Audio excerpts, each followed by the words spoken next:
Welcome to Keep It Fictional, a weekly podcast for book lovers by book lovers. Build your to-be-read list with Sadie, Liz, Virginia, Fiona, and Corrine from the Port Moody Public Library. Warning, this podcast contains strong opinions and may cause an increase in your library holds list.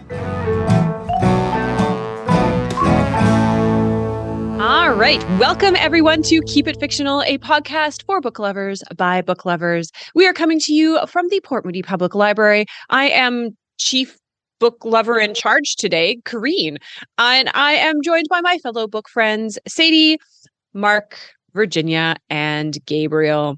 And we are recording this on February 3rd. We are 3 days into Black History Month. So, Canada's Black History Month, the 2023 theme is Ours to Tell. It encourages people to learn more about the history, sacrifices, and triumphs of the Black communities in Canada. And I think that it is very important as Canadians that we spend some time in all of the months, both learning the histories and stories of the Black community in Canada, as we tend to think of it as a modern development. But in fact, there have been Black communities in British Columbia since 1858. I would encourage everyone to spend some time on a fantastic website and resource, the BC Black History Awareness Society, Our Roots Run Deep, which have a wealth of resources of histories and biographies and movies and documentaries about the Black community, specifically in British Columbia. There are fantastic resources for teachers, for parents, and just for interested people who really don't know the story of this community in British Columbia and largely in Canada, because it is never talked about or acknowledged in the same way that the white community is. So the history of Black History Month is also very interesting. It was actually founded in 1926. The birth of it was by Carter C. Woodson, who chose February because it was both the birthday of Abraham Lincoln and Frederick Douglass. So considering the importance of these two figures, he wanted to have a celebration of the history of the Black community in America. Black newspapers really championed this idea of telling the history and educating both the Black community and the white community about their achievements and successes. In the 1930s, this kind of crystallized around making sure that there was an accurate representation of the Black experience in America in direct response to the movie and the novel Gone with the Wind. They saw and recognized the danger of history being rewritten, this myth of the South's lost cause, and that enslaved people were somehow better off under slavery than they were to be free, and that the Civil War was this war of Northern aggression. So Black History Month has always been about peeling back that layer of white supremacy and looking honestly and truthfully at the real history. So Black educators at Kent State University were the next ones to kind of champion this cause in February of 1969. And in 1976, President Gerald Ford declared this as a celebration of Black History Month in February. Now, in Canada, this has actually been a fairly recent development. It was only in 1995 that a motion by Jean Augustine recognized and crystallized Black History Month as a celebration in Canada. Now, Black History Month is just a part of this celebration. As N.K. Jemisin asks in her fantastic collection of short stories, how long till Black Future Month? So while it is important to look at the past, you also need to look at the future and what your place is in ensuring and celebrating Black voices in it. So as part of these celebrations, we are choosing 5 excellent books by Black authors to celebrate on our podcast and share with you today. But as we always like to say, these books do not just need to be for February. There are year-round. There are fantastic Black authors who write in every genre, in every way. And if you just take a look, you are going to find some fantastic new favorite reads. And we hope that you share 5 of ours. So I am going to turn over to Mark to share our first book. So today I will be talking about Jollof, Rice, and Other Revolutions by Omolola Ijeoma Ogunyemi. Ogunyemi is originally trained as a biomedical informatician, which essentially means she studies how people interact with medical information to come up with insights that change medical practice. Even though she's been in this practice for quite a while, she's been writing short stories on the side since 2007. The very first story in this collection she actually wrote in 2007 and was published way back then. But just now, it's the first time she's published a full collection of short stories, and it's her first published book as well, I believe. While she's sort of come to writing later on, she's been very much a fan of literature for a very long time. Her mother was a professor of African and African American literature at the University of Ibadan in Nigeria. So she grew up in a home that was filled with like lots of the classic works of literature. And she, from a very young age, was reading authors like James Baldwin, Chinua Achebe, and Toni Morrison are all sources that she's pointed to as being very influential in her childhood as she came to these works. She currently lives in Los Angeles, where she teaches and writes. And much like herself, a lot of her characters in her stories are Nigerian women who are either living in the diaspora or currently live in Nigeria. But she definitely does seem to be drawing on her own experiences, her own culture, and other things in the stories that she writes. And in these stories, it starts very early on in the year of 1897, but the very last story actually takes place in the distant future of 2050, or maybe not so distant future, near future 2050. So the stories themselves do take a very long time arc. And even kind of as Karine was just saying, when is Black Future Month? Well, there's a little bit of the future in this collection as well as the past and the present. So it's got like a very longer kind of scope and view of how the different generations blend into one another, how different ideas and parts of culture are very much continuous over a long period of time. And so in the very first story, Photo's Better Half, it begins in the February of the year 1897 as the Kingdom of Benin is looted and burned by British soldiers. A husband and wife escape the city as their daughter is born into this world on this day that their homeland is laid siege to by colonial powers, and they are left to build a new life in the aftermath in this new land that has sort of been renamed and built by a colonial power of the British. Spanning the next 4 decades into the late 1930s, we witnessed the beginning of changes to society as it became known as Nigeria, the changing powers of family life, child rearing, religion, language, and the countless sort of other details through the eyes of Ada Oma, the girl that was born that day in February of 1897, and her future husband, Photo. While this story sort of takes place 50 years before all the other stories in the collection, most of the others take place sort of within the years 1980 to 2005, 2010-ish. So it's kind of has a late 20th century, the early 21st century feel to it. But I still feel like it's very important to have this story here because it sort of shows the very beginning of where this country that currently is known as Nigeria came from, the different kind of ways of life that were present at that time, how they may contrast to the present, but are very much still unique to these characters, that the characters remember that this was their history and where they came from. All the following stories feature 4 girls in particular, Remy, Nonso, Salape, and Aisha, in various stages of their life and with different members of the family, romantic relations, and together as a group of close friends. And I'm just going to sort of give you an idea of what some of these stories are about, just a few of them. So in the title story, Jollof Rice and Other Revolutions, it features Solape, Remy, Nonso, and Aisha as the formation of their friendship at boarding school, in which they're sort of fed up with the substandard treatment by their school headmaster, with the recent and unexplained dismissal of 2 popular science teachers, lower quality meals being served in the cafeterias, and an ever-growing list of issues with how they're treated at this school. This headmaster, though specifically not mentioned to be white, is kind of assumed to be white, most likely, because from their name, their way of living in an upscale neighborhood that's separate from the rest of the people at the school. It's quite clear that she's not a member of the community that the girls she's overseen are from. And this sort of leads to kind of an anger and solidarity with one another and leads to a march on the headmaster's home with a group of girls they have rallied to protest outside the home of their headmaster to demand better conditions at their school. When the police are called to disperse those who are not assuaged by promises of more jollof rice and fried meat at lunch hour, events occur that will forever change the lives of these 4 girls and their peers.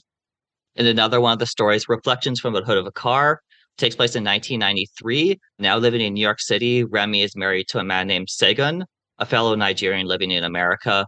And this story is told from Segun's perspective as he tries to navigate being Black, male, and an immigrant from a quote-unquote third world country living in America, who is a frequent target of police suspicion, and targeted for scrutiny for basically non-existent or trivial reasons. The story very much focuses on the role of policing in the lives of Black Americans and immigrants, with constant suspicion and police acting with feelings of like invincibility or impunity towards the people that they are acting out against. One particular visit to a Nigerian grocer with his cousin in his comparatively nice car while in a lower class part of the neighborhood is evidently enough to be considered a suspect of grand theft auto. Sort of embarrassed and angered by the kind of behavior and force that he's subjected to, Sagan is forced to act in silence. And after the incident, it can only vent his frustration in humor and derision about the self-importance of the officers who held them down on the hood of their car. Also reflecting on this, he's reminded of the kind of brazenness of officers of the law in Nigeria in his childhood, the way that they would act in beating and whipping people. But he's also well aware that no one in Nigeria is under the illusion that the police serve and protect the common people, whereas in America, there's a culture of reverence and lavishing praise on law enforcement, when in reality, they're just as capable of brutality in the name of experience and power as those in Nigeria. In the story Zakolada, Aisha is visiting Krakow, Poland for a friend's wedding. In this place, she sort of experiences all kinds of connections and reactions based on the color of her skin, such as a young child pointing at her and repeating the word "czekolad" over and over again. The word in Polish means chocolate.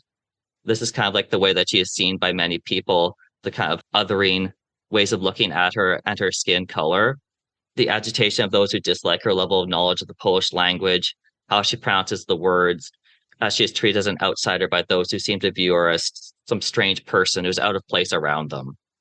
Trying to find repose from this kind of feeling of out of placeness, she stops to purchase stamps for letters she's writing to her friends and family and home in Nigeria, as well as in America. And at the post office, she meets a man named Todd, who approaches her with perfect English. They sort of strike up a conversation with each other. And she starts sort of engage with this person, start wondering like what she might find in this person. She's in this unwelcoming place. She suddenly finds someone she's making a connection with. And her interest in him simply from a recent breakup with her longtime boyfriend, or is there something more to this sudden chance encounter with this person? I'll also mention the final story in the collection, Messenger RNA, which I mentioned takes place in the future in the year 2050. It's a somewhat speculative view of Nigeria's future, transformed by religious piety, split down the center of the country into a Christian north and a Muslim south. Gone are the days of traditional spiritual beliefs, speaking in the languages of Igbo or Yoruba or any other African language. In their place are the languages of overseas cultures, primarily those of the former colonizing powers. Missing the days of their favorite foods like yams, beef suya, akara bean cakes, or mwamwa bean pudding, replaced by more commodified and prepackaged Western kind of block meals and things like that you'd find in like a supermarket frozen food aisle, or like the kinds of processed foods that have now replaced what would be considered traditional Nigerian food. We also see in this story each of our protagonists, their families, their children, as they are now in their later years and begin to look towards the ends of their own lives and kind of reflect on what they'll leave behind for the future generations, how their lives were connected with each other, how they made an impact on the world around them. So throughout all of these stories, even when they are separated by continents, time zones, marriage, and other life commitments, each of these four friends have each other in their memories and are in constant contact with each other when possible. And with a story focused on the past at the beginning and a story with a somewhat speculative view of Nigeria in the future in 2050, the collection is very much bookended by the idea that each of these historical periods are not disconnected from one another, that each has led into the next and had importance and influence on events, people, aspects of culture, and ideas that carry on that are adapted or ultimately forgotten over time. The stories definitely aren't trying to come up like a definitive solution to these kinds of issues, but it's very much raising them and kind of showing the complex feelings and relations of the characters are very much related to history, culture, and all these historical inequalities and things like that. They're very much intertwined with one another. And I think the stories do a very good job of showing that. And it has a very kind of solid whole based around the idea of culture, language, connection, friendship, and kinship, and how they sort of like relate to this larger history around them. So if you like stories that could be read as their own standalones or as part of a larger whole, and the novel even has the subtitle, A Novel and Interlocking Stories. So even though it's a collection of short stories, you could very much read it as a novel almost. or as their own standalones if you want to pick and choose the stories you're most interested in reading. You can kind of do it both ways. If you like strong and determined characters or just want to know more about the kinds of places, people, and culture of Nigeria and the Nigerian diaspora, then you might also like Jollof, Rice, and Other Revolutions by Omolola Ijeoma Ogunyemi. Awesome. Thank you so much, Mark. I feel kind of bad because I think that's a copy from another library because I currently might have our copy at home. But I'm definitely returning it soon. All right. I am going to talk about a book that you have probably heard about before. I'm going very mainstream for this one. In fact, I'm going with an award winner, the winner of the 2022 Scotiabank Giller Prize, as well as one of the best-selling books in Canada for the year 2022, and one of CBC's top picks for best fiction of 2022. And as we will talk about, the reviews for this one are a little bit polarizing. So the year is 1929, and we are following Baxter. Baxter is a young Black queer man who works as a sleeping car porter. So if we think about the importance of the history of the railways in Canada, one of those stories that often does not get told is the story of the Black porters or the Black railway workers. Working for the railway in the service industry was a way that you could get ahead. You would have a good money, good salary, you would get tips. And so they were an important part of both the beginnings of the Black Canadian working class and middle class and of the labor movement. But that's just my deep love of labor movements talking. This is not a story about that at all. This is a story about Baxter, who has been awake forever. And he has just come off a very long ride where for all days and all hours of the night, he has to be available to the white passengers and all of their demands. He has to smile, but not too big. He has to acquiesce to their demands, but within the confines of what he can do as dictated by the sleeping car porter handbook. And he has to do everything like he is an automaton. He is not a person when he is at work. He just clicks along answering orders. When someone has to drop out from a trip from Montreal to Vancouver, he volunteers because he needs the money. Baxter has been saving up for a very, very long time to fulfill his dream of becoming a dentist. Everyone has different dreams, and Baxter is really passionate about teeth. Really passionate about teeth. In fact, the first thing that he'll probably notice about someone is like the teeth situation.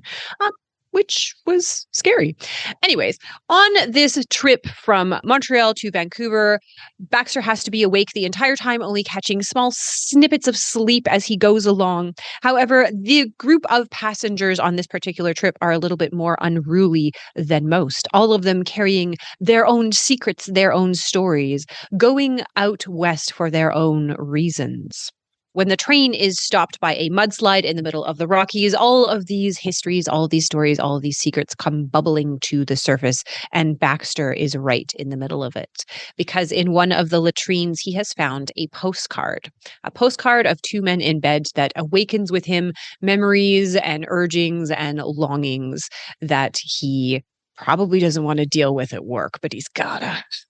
So this book is a piece of historical fiction.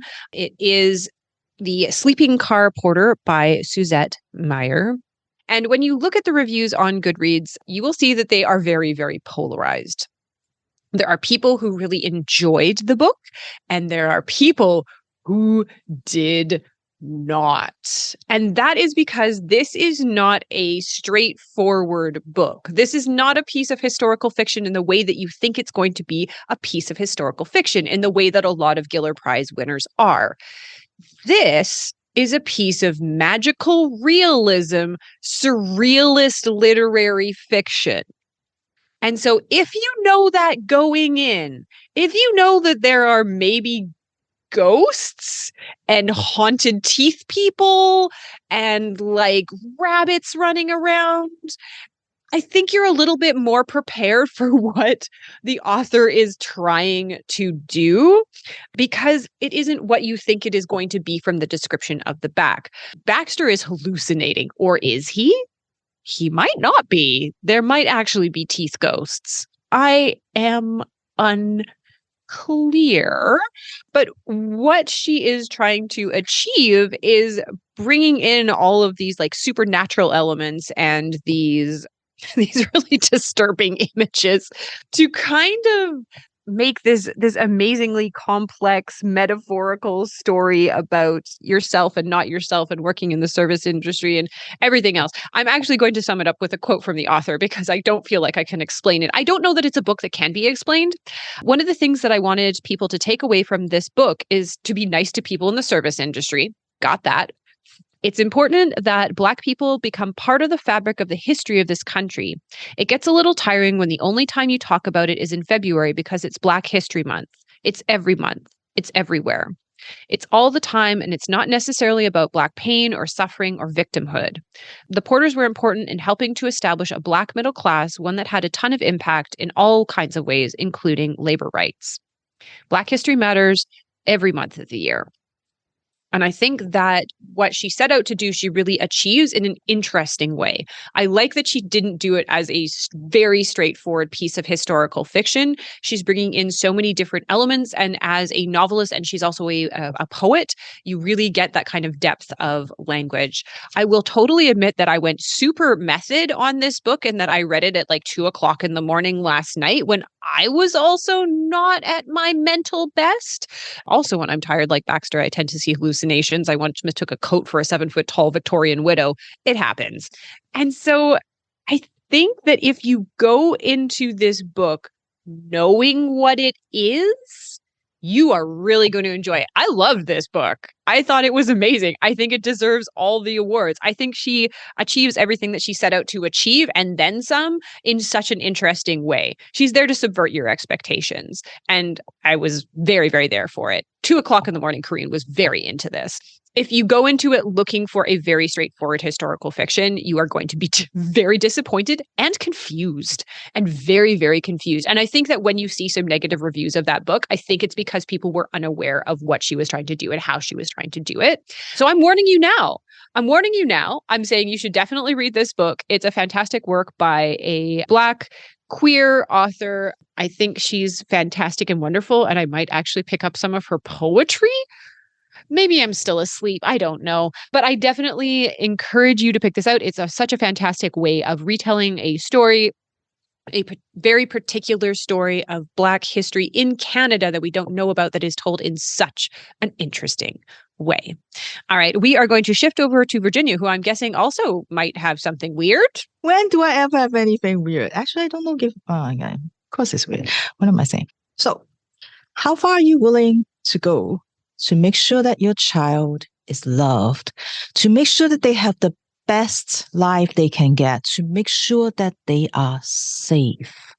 Our unnamed narrator is a lawyer, one of the very few Black people that work at his law firm, and he's working hard to provide for his family. He's got a plan for his son Nigel, but that plan requires a lot of money, but it's going to give him the best opportunities in life that he knows that his son deserves. So he's working really hard to climb up that ladder to make as much money as he can so he can pay for this. Well, tonight he's got a chance. He has been invited to a company's party. And even though nobody is saying it and calling it that, they all know that tonight is what they call elevation night. It is the night where the senior partners and all the shareholders, they get together to decide who get promoted.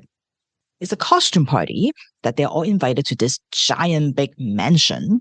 And our unnamed narrator is pretty proud of his costume. He has bought a Roman centurion costume, and he felt like he looks pretty good in that, and this is going to win him some votes.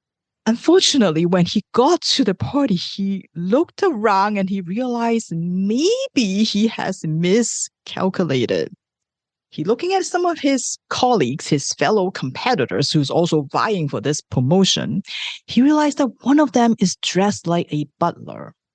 The other is dressed like a prison inmate, currently giving a foot massage to one of the shareholders. And he noticed, wait, those are clothes that people expect to see on people like him. They are familiar. They make people comfortable. But what is he doing in this Roman centurion costume? That doesn't make any sense. And he's kicking himself for making this mistake. He was approached by one of the senior partner, Octavia. And Octavia said to him, I have my eye on you. I think you are perfect for what we need. So I can tell you are questioning your costume tonight. So go upstairs. There's this big room that is full of life-size statues, and they all have costumes from all around the world. So go pick one and get changed and come back down. I'm rooting for you. Well, thank goodness for Octavia. So our narrator went upstairs, looked around, picked a costume, got changed, all the while thinking, you know what? If I'm going to win, I have to demonstrate that I am willing to give them exactly what they wanted. So he walked down the stairs in his new costume, and the room went silent. Everyone was staring at him. He is now dressed as a Zulu chief with a headdress and wearing nothing but a loincloth. And as he noticed that everybody's watching him, he's like, I guess I better do something. So he started dancing, flapping his arms and legs all around. And as if somebody just snapped their finger and everybody got unfrozen, everybody starts smiling at him. They start dancing along, copying his moves. Everybody was having a great time. And he's like, oh, good. I think I still have a chance. Until suddenly his loincloth falls off. And so immediately he grabs whatever that is nearby, which happens to be Toto the cat. He covers his bits and he ran out of the room. The next day, of course, he does not want to go to work. He thinks that he's going to get fired. And he tries to keep a low profile. He tried to sneak into his office, but he got stopped by Octavia. Octavia called him into her office and say, you know what? The shareholders, the partners, they are so impressed with you. You got it. We are going to promote you and you are going to be our next chair for the diversity committee. And he's like, okay, diversity committee. Chair, does that mean I'm going to be a partner? Because all chairs or for all committees are always partners. And she's like, no, not quite yet. But, you'll be on your way, because what we need is to show the world that our law firm cares so much about the community, especially the Black community. So you are the perfect person for that. And so we need you to help us demonstrate that, especially to the hospital, PHH, because we want that contract. And they are looking at us, but they are kind of like wondering, how much we care about the community. And so we need to show them that we do. And if you and I can win that contract, we're going to be on the top of the world. We are going to be CEO for this company. You are going to, of course, become a partner and get promoted. And all the while, our narrator is thinking about Nigel. If he make this happen, then he will be able to pay for his son's procedure. What procedure, you ask? Well, Nigel is biracial. Our narrator's wife is white. And Nigel is born with a birthmark right near his eye.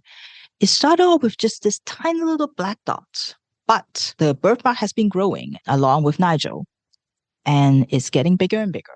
Our narrator is really worried that this birthmark is going to swallow his son up, because he noticed what people see whenever they look at Nigel. They get shocked by the birthmark, and he is so worried that this is going to be the kind of treatment that his son will get forever and ever in his life. And as he said, that he wants to make sure that his son does not get the same kind of treatment that he gets, the same kind of treatment that his father gets. Because all the hats that he's trying to encourage his son to wear or the growing hair doesn't help. They're all temporary. He even bought whitening cream to try to cover up the skin, even when his son tells him this stuff burns.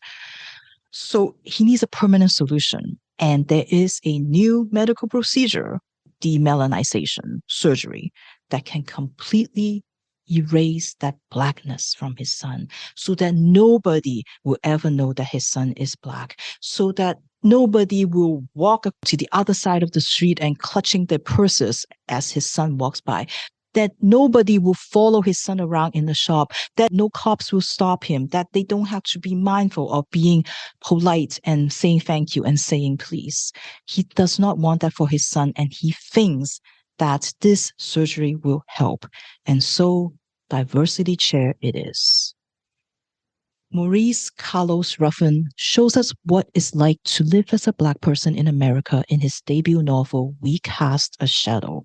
And as non-Black readers like us, we're forced to confront the privileges that we have in our life.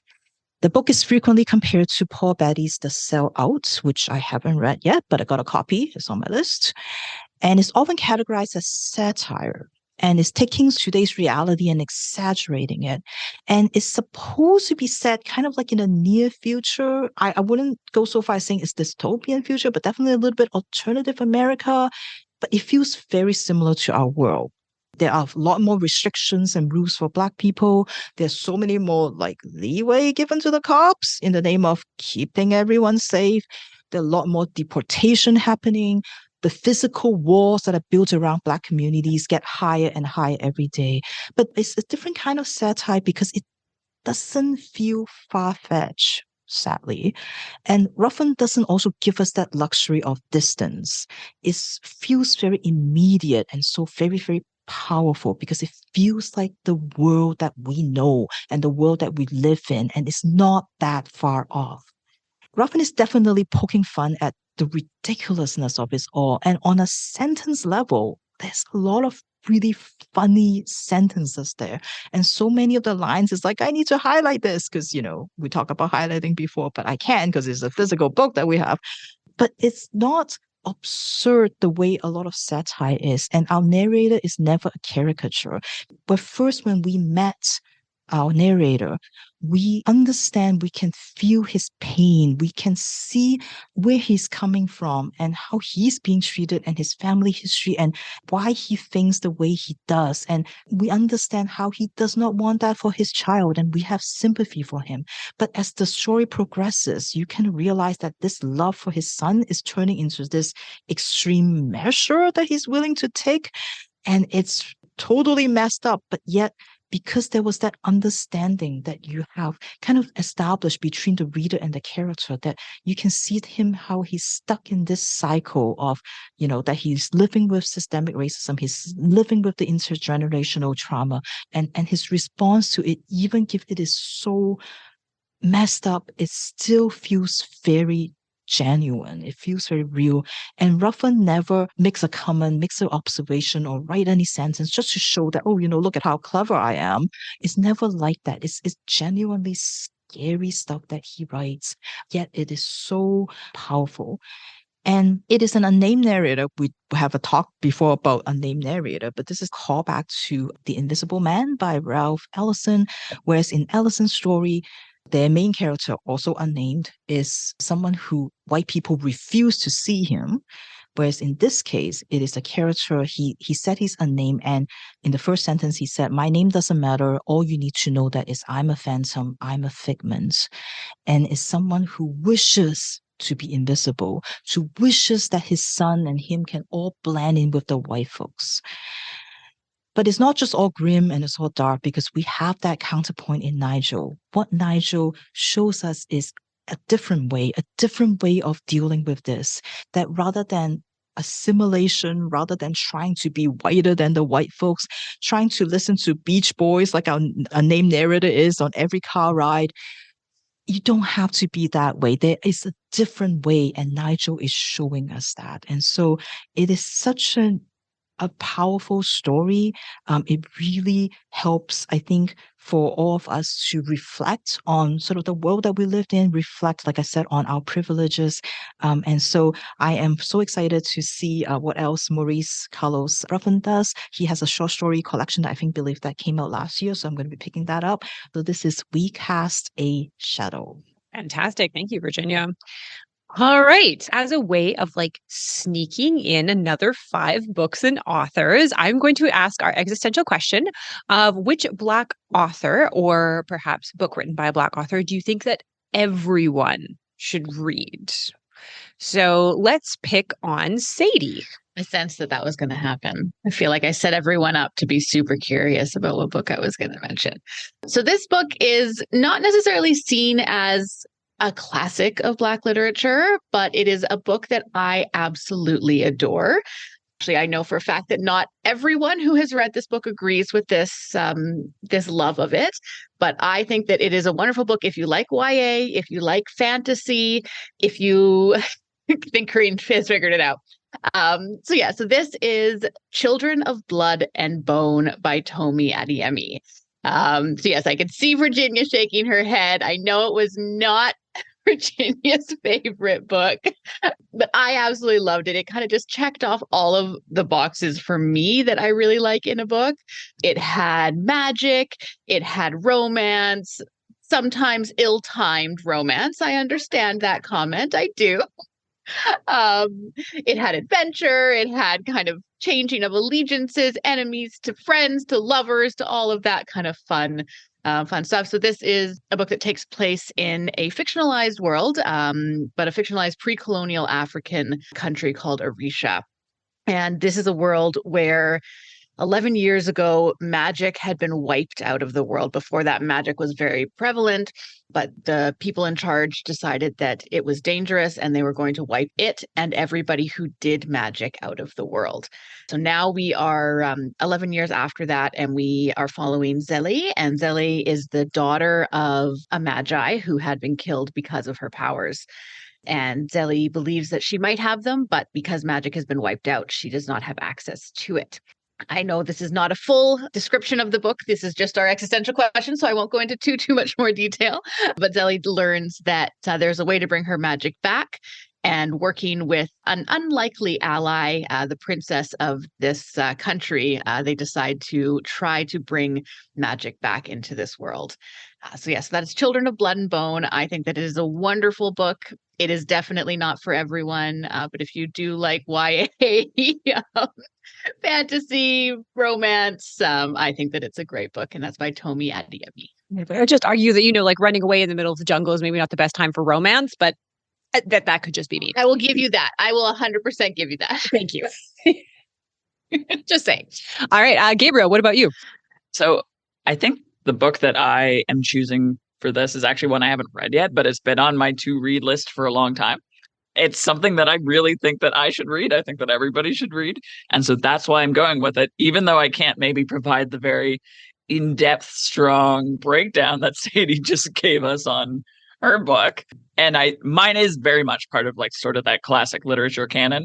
That's why I wanted to read it. I think that's why I think everybody should read it. And it is Sister Outsider by Audre Lorde. I think that's how you say the first name, because it's one of those names that I have seen quotes from for so long. And they're always like these amazing philosophical kind of thought-provoking things whenever I see them. And that's one of the reasons why it's come up again and again is, oh yes, I should read this. I should read this. My understanding is that it's partially like essays, speeches, and even potentially, I don't know if it's actually poetry, but it definitely almost reads like poetry sometimes to me when I'm seeing it quoted. But she's a well-known activist, not only in like the Black community, but also in the queer community. And a lot of her stuff involves kind of the intersectionality of her various identities and the ways that different forces in society kind of act, whether that be class or age or sexuality, race, all of these things. And so even though I can't necessarily talk about the maybe the things that people really love or really hate about it, I do think that it's important enough that I Like I've seen it written on walls. I've seen it written in bathroom stalls. I've seen it written everywhere. So I think in terms of the influence, it's really out there. And so I feel like it's probably worth it for people to look into it if you haven't already. Again, such an important figure. And I think probably a bit more accessible than some of the other stuff that I was thinking of in terms of really important works, because it was written in the like 70s and 80s versus a lot of the stuff that like I've read from earlier or anything like that. So I think this is a really good one for people to pick up. Nice. I like that you also included yourself in like that everyone should read, including me. Nice. All right, Virginia, what about you? It's the same with Gabriel. It's a book that I'm currently reading right now. So it's definitely a book that I'm recommending to myself also. There's so many answers, Corinne. What kind of question is this? But the first book that came to my mind was actually How Long Until Black Future Month, because that was the one that kind of like, because of the title, I just feel like that everybody should read. And N.K. Jemisin is great. And then there was a few other ones that I'm going to save for some future episodes because we're going to be talking about this. So I'm going to save for those. But I think I will have to go with what I just mentioned, The Invisible Man by Ralph Ellison. It's a book that keeps coming up when I'm reading other books, and it's being referenced a lot. Like I think that's it's on every, like whenever you look up like influential Black authors, like that probably comes up all the time. And I am actually listening to the audiobook right now. Where's Fiona? And it's by Joe Morton, and it is fantastic. It's such a great narrator. Like I can song out everything because it's so good. So I think that would be my pick, even though same like Gabriel, I haven't read it yet. I'm reading it, working on it. There you go. Nice. I'm also going to go classic. I'm going to say Things Fall Apart by Chinua Achebe. Which blew my mind the first time I read it, like genuinely blew my mind. It was when I was first kind of getting into reading some literary fiction. I was like, oh, some of this is like bad. Some of this is really bad and unreadable. And then I came across this book, and not only was it's one of those books that you can kind of see as like a crossroads in your life, that when you get to it, you see the world a different way than before you read it. And so that was one of the books for me that kind of just like branched my mind off in a different way of thinking of it. It's a classic. It was written in 1958, but my gosh, does it hold up? The writing is so good, and you just want to take everyone by the shoulders and be like, I understand what you're doing and why you're doing it, but why are you doing it? It's a legendary book for a reason, but still very, very readable. And I would definitely recommend that everyone pick it up. All right, Mark, what about you? So mine is also going to be a somewhat classic, Decolonizing the Mind by Ngugi wa Thiong'o. Always say his name wrong every single time I say it, so sorry about that. Thiong'o is both a fiction and nonfiction writer. I talked about one of his fiction works previously on the podcast last year I think it was the Rabbit Hole episode, I want to say. And I know Virginia has read a little bit of his work. I just find Thiong'o to be a very fascinating writer, because he, both not from fiction and nonfiction, but in this particular work, I think people should read it because in Canada, we often now talk about decolonization, indigenous languages, and a lot of these related issues. And Thiong'o is very much talking about this from an African perspective as a Kenyan, as native language of Gikuyu, how he's came to his language later on after writing in English for a very long time, and the different relationships he's had with his language and English, as well as the importance of having that language for his people, for their culture, for their ideas, their traditions, and their concepts and things like that that are not present in English, that get erased in English, and how English was essentially imposed on people, and the importance of like sort of reclaiming their languages through artistic creation and literature, theater, and things like that. So I think if anyone's interested in that from like the Canadian Indigenous perspective, should also read this work from an African perspective, African Indigenous, and the role of colonization in Africa as well. Awesome. Thank you so much. I again, it was an excuse to sneak in a couple more authors and a couple more books. But of course, we're always happy to give more recommendations, and there are more recommendations on our website. But speaking of the books that we're going to talk about for longer, we are going to swing over to Gabriel. All right. So for Black History Month this year, I chose another award-winning book. So we've got a couple of maybe more mainstream books that we're talking about on the podcast this week. And I chose What Storm, What Thunder by Myriam J. Chancy. So this book was awarded a 2022 American Book Award by the Before Columbus Foundation, named Best Book of 2021 by a number of different news outlets. And one of her previous novels, Chancy's previous novels, The Loneliness of Angels, won the Guyana Prize in the Literature Caribbean Award for Best Fiction. And alongside novels, she also writes literary criticism. She's a scholar. She does a few other things, so not just fiction. She's a Haitian Canadian American author, and she was actually born in Port-au-Prince. And What Storm, What Thunder, the book, is set in Haiti around the time of the devastating earthquake that hit the island in 2010.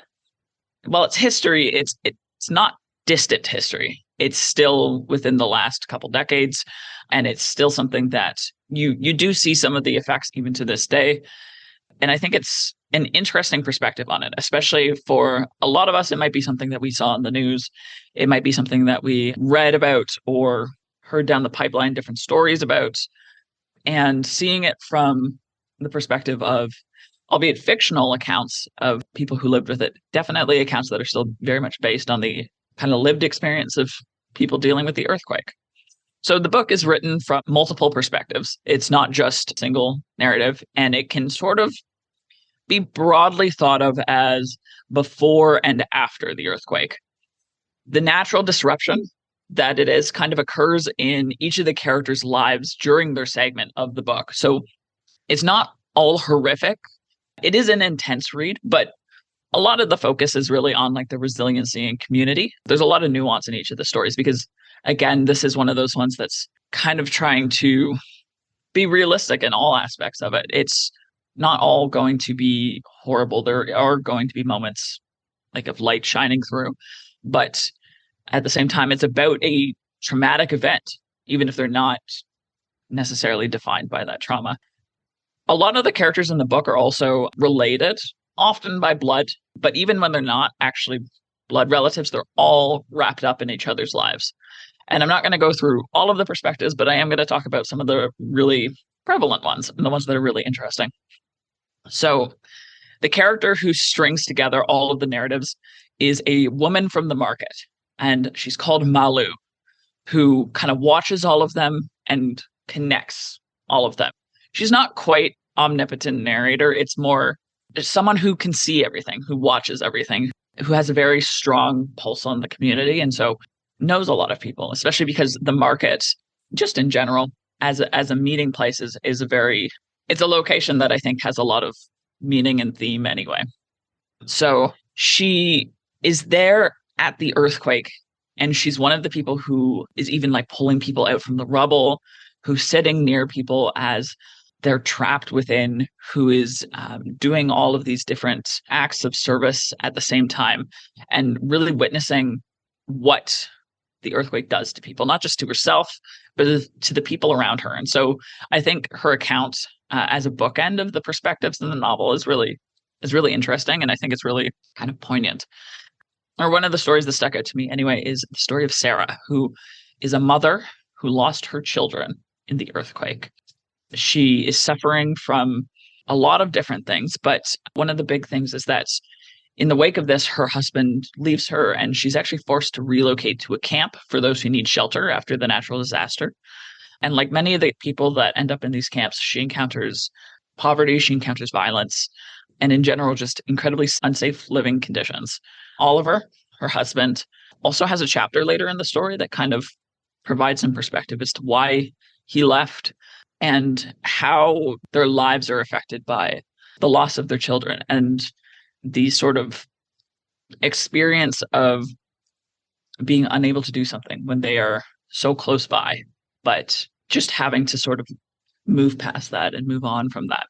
And I thought that was, I think, one of the most, I guess, moving of the different stories, although they are, again, they all have sort of their ups and downs, but it's a very real one. And I think it's one that is maybe closer to some of the stories that we expect to come out of the earthquake or that we heard about, mostly because of how horrible it was. But another character who has a bit of a different perspective is Sonia. And she's a call girl who she gets fresh mangoes and avocados from Malu, and she gives them to the people who run the hotel that she works out of. She wants to become someone's mistress so that she can have wealth and security, but she doesn't have to have the commitment or the children. And so She's thinking ahead. She knows what she wants. She's a businesswoman. She's seen what can happen to people. Unfortunately, her sister Tafia suffered at the hands of men in a way that she doesn't want to have happen to her. And Sonia wants to make sure that when people try to take something for her, they pay for it. So I think that she's another very interesting character. She's someone who is also connected to the community in a very different way than maybe Malu or any of the other sort of perspectives, because she's got kind of an economic pulse on it in the way that some of the more traditional businessmen characters in this one don't. And I thought that was really interesting. She kind of warned her sister to like stay away from a lot of things that unfortunately she can't avoid later when she's in relocation camps as well. And she also has actually another character who isn't related by blood, but kind of functions as her business partner, which is a boy named Udane. And he's kind of an orphan with ambitions like hers. He wants to escape the island. They both want to live elsewhere. They want this better life. It's interesting because they don't actually have a love story, even though I kind of thought that was how the book was going to go. But they're almost like platonic life partners. And they are really like trying to live a better life together. And they are sort of an interesting dynamic to read. Another story, like I said, we have different types of businessmen in this one, is Malu's son, Richard, who's an opportunistic businessman who kind of takes advantage of those left destitute by the earthquake, kind of monopolizes a lot of the resources that they need to survive. He's particularly cruel. I'm not going to spoil it, but he gets his just desserts in a very kind of fun way. And so you get to see the different ways that I guess people can both make the best out of the situation and also make people's lives quite a bit worse, depending. Richard's daughter, Anne, actually works for an NGO in Rwanda, and she returns after seeing the devastation that this earthquake has caused to her community. She's an architect and she kind of works with building, and she really wants to help out, but she's kind of stymied by the bureaucracy and the tragedy that she feels incredibly dissociated from, because her community and like all the places that she knew changed while she was away. And they didn't just change in the way that like when you come back, it feels strange and nostalgic and not quite your home. Like they changed in a very, very real physical sense. And she feels kind of the disruption of the earthquake and the trauma of the earthquake without quite feeling like she's earned it in some ways. It's an interesting perspective. There's also another perspective that I won't quite go into, who actually just doesn't live in Haiti at all at the time of the earthquake and is just hearing about it through the news and is kind of grappling with his own questions of what would home look like if I were to go back, and is there a home to go back to? The earthquake, like I said, it appears in all of these stories like a before and after. It's really an event that connects the whole community, despite these very different experiences and lives that they lead, and very different approaches to their own trauma, their own experiences, their own philosophies. I think it was a very emotional and interesting portrait of the lives of these Haitian characters living post-natural disaster, and not in a causing anyone alarm way, but I think it was interesting to read because this is the first time that I've lived in a province in which an earthquake is a very real potential, and understanding the ways in which communities are disrupted by these natural disasters in very social realities, but also in the environment as well. And I think it was one that if you are interested in those more human stories, I think it's worth it. I think going over the plot from a very removed perspective makes it feel much sadder than it is, because it is a sad book, but it's one that I think is grounded enough that it feels realistic.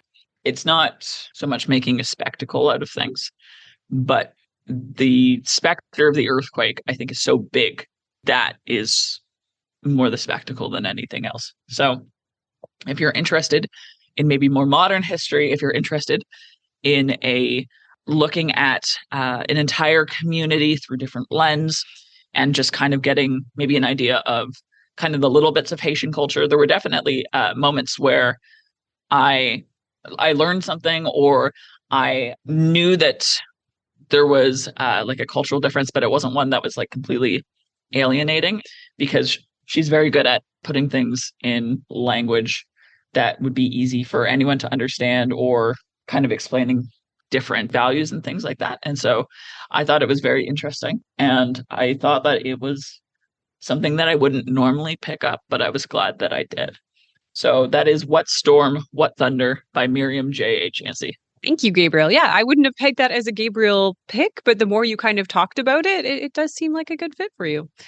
All right. So we move to our very last selection with Sadie. Sadie, do you have a YA fantasy for us? I do not.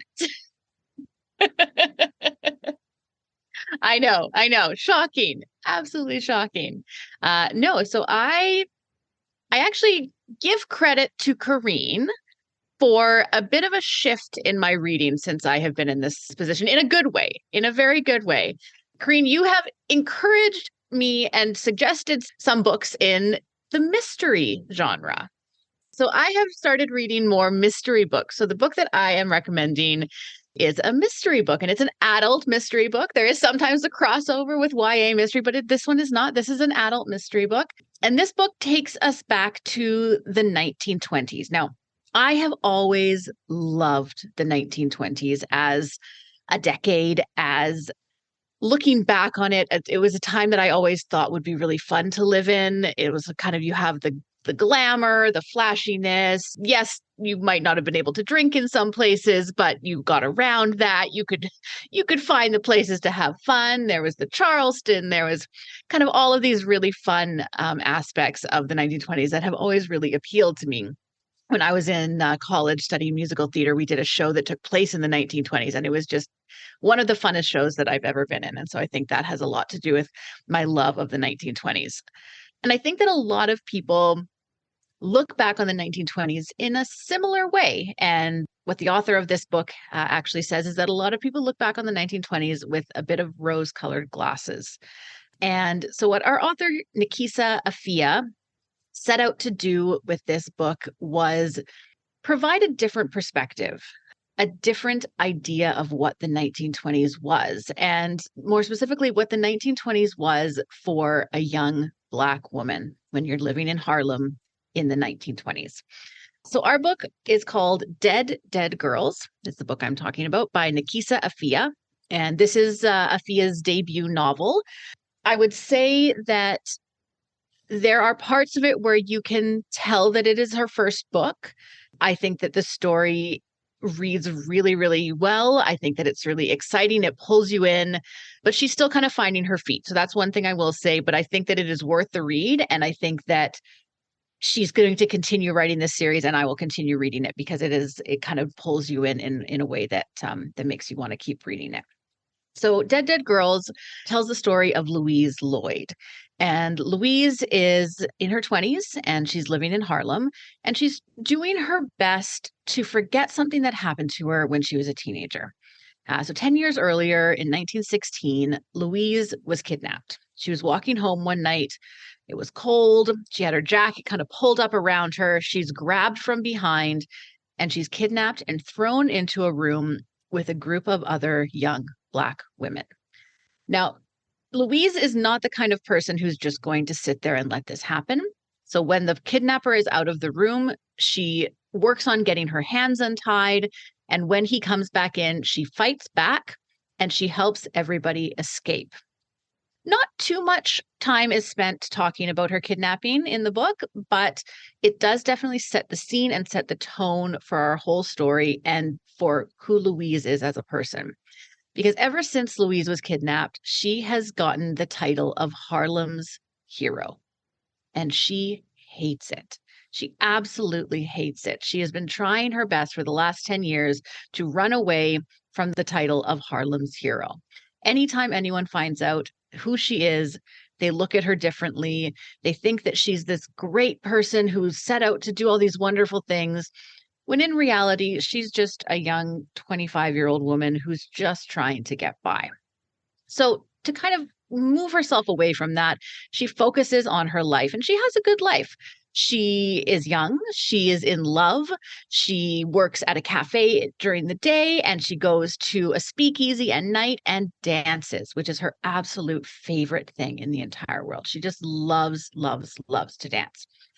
And so she goes there with Rosa Maria, her best friend, and her secret girlfriend, and Rosa Maria's twin brother, Raphael, who is one of the bartenders at the Zodiac Club. He sneaks them free drinks, and they just dance the whole night, and she loves it. And then in the morning, she goes to work at Maggie's Cafe, and she has interactions with people in the community. Maggie is a pillar of the community. Her cafe has been around for a very long time, and it's a good life, and Louise is happy.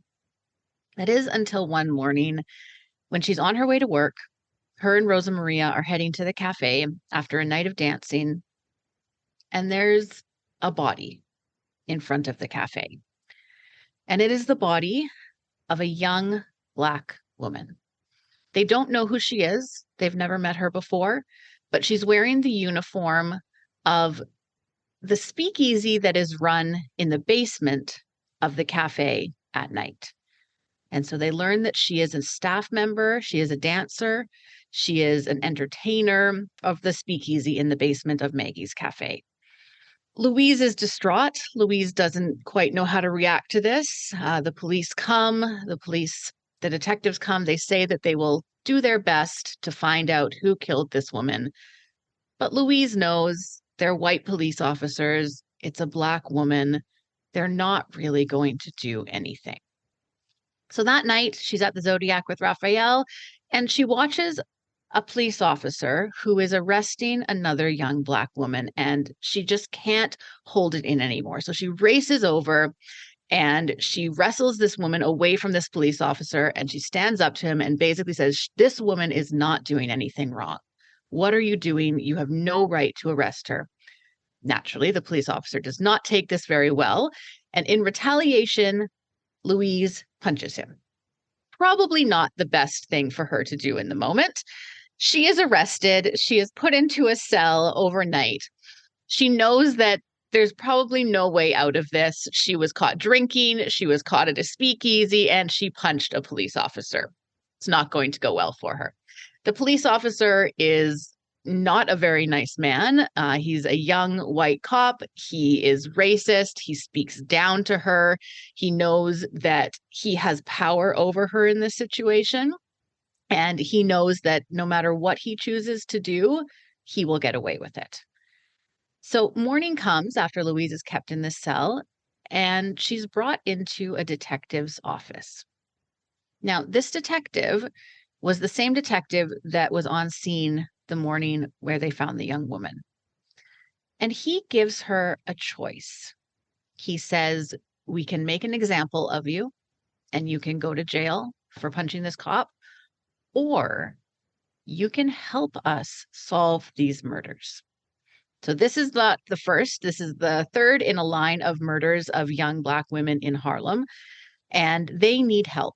They need somebody who is in the community, who knows these people, who knows the areas, who can be inconspicuous, as it were, in these spaces. And they look to Louise to be that person. She doesn't really have another choice. So Louise agrees to help with the case. Before long, she finds that she is caught up in this case in a way that she did not think that she would be. It starts connecting to her past in ways that she didn't expect. And it starts her wondering what exactly she has gotten herself into. So I won't tell you too much more. But like I said, it is a debut novel. I think it's a really great debut novel. It pulls you in. I was reading that Nekesa Afia is a huge fan of kind of classic murder mysteries, but she found that the only way that she was going to see herself in one of these murder mysteries was to write it herself. So that is what she has done.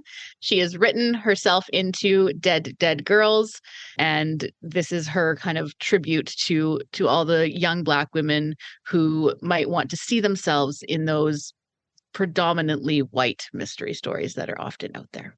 Fantastic. Thank you so much, Sadie. Love a mystery convert. So proud. I'm so proud, so happy. So thank you so much, everyone, for joining us for our 5, although technically we stuck in another 5, so it's 10. 10 recommendations of books and authors for you to check out for Black History Month or Black Future Month. And we are so thankful that you joined us and are celebrating these authors with us.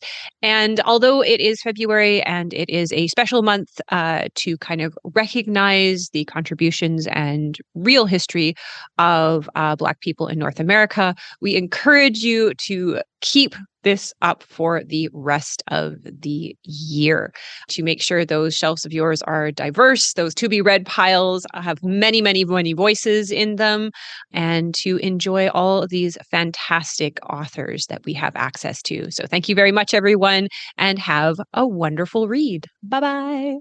Thank you for listening. If you like our show, please tell a fellow book lover about it. You can find a list of all the books we discussed in our show notes. Join us next week for another fun book chat. Until then, keep it fictional.